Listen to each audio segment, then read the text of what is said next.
I was born in England, and my mum, she's Ecuadorian.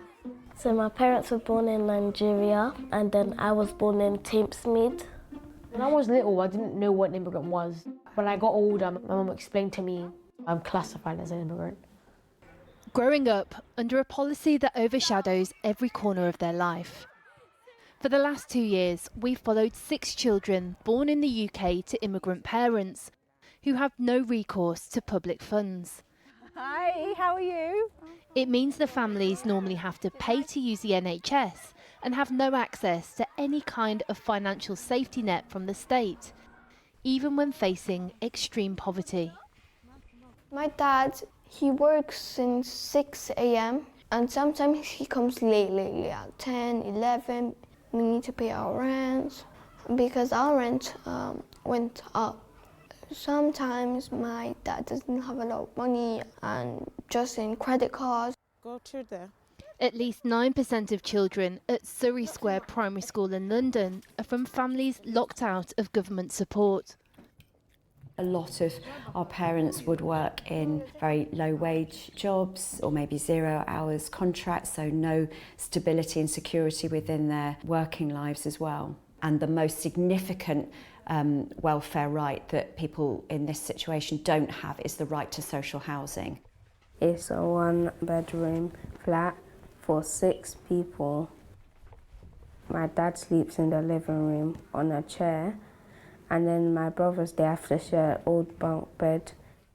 It's starting to break apart, and then there's another bed which I sleep on with my mum. The mold isn't just in the bedroom, like it's everywhere. It just keeps coming back.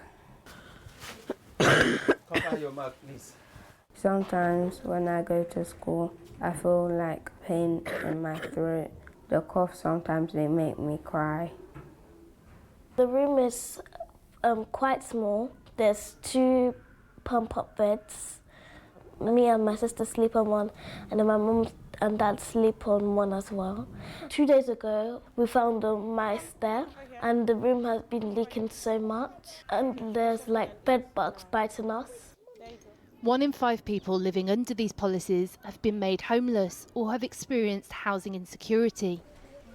In the house that I'm living right now, it's going to be demolished. My parents, they don't know where to go. They still didn't find a house for us to live nice and peacefully.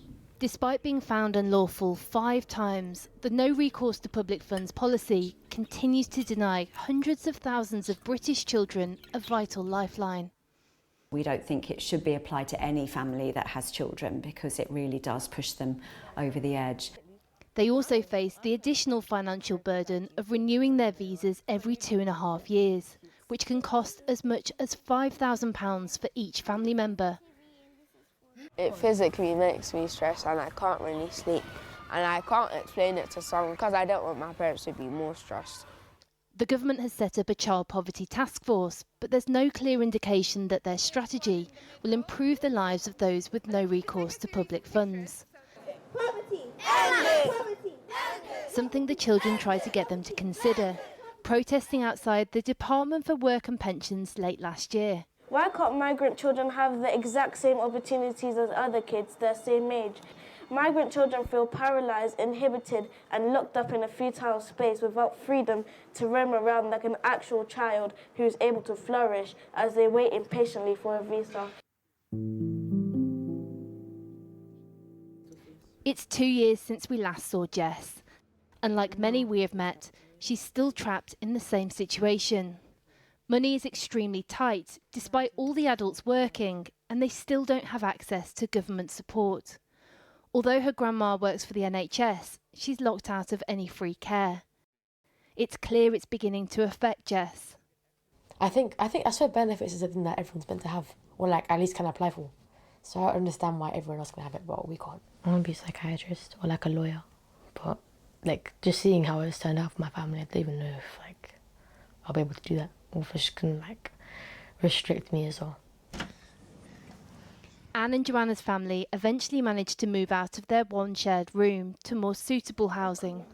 We were feeling scared, worried that like we might get sick or ill because of all the the bed bugs and the mice and rats. When I saw me and my sister's room, I was happy because I had space to have my own bed and I had space to do gymnastics.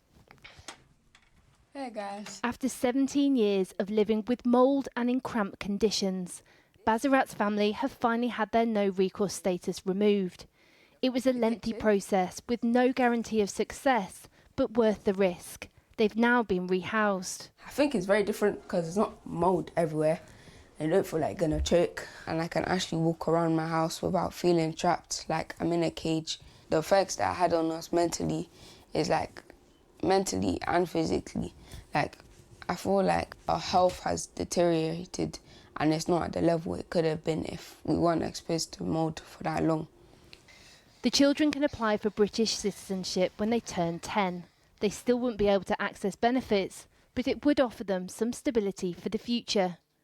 It cut my aspirations and like it had me thinking, if I want to be, let's say, a doctor, can I really be this? Because maybe I won't have the degree to do it because I don't have the money or I don't have the citizenship to do it. Living in uncertainty has clearly had a profound impact, not just affecting their here and now, but their hopes and dreams too.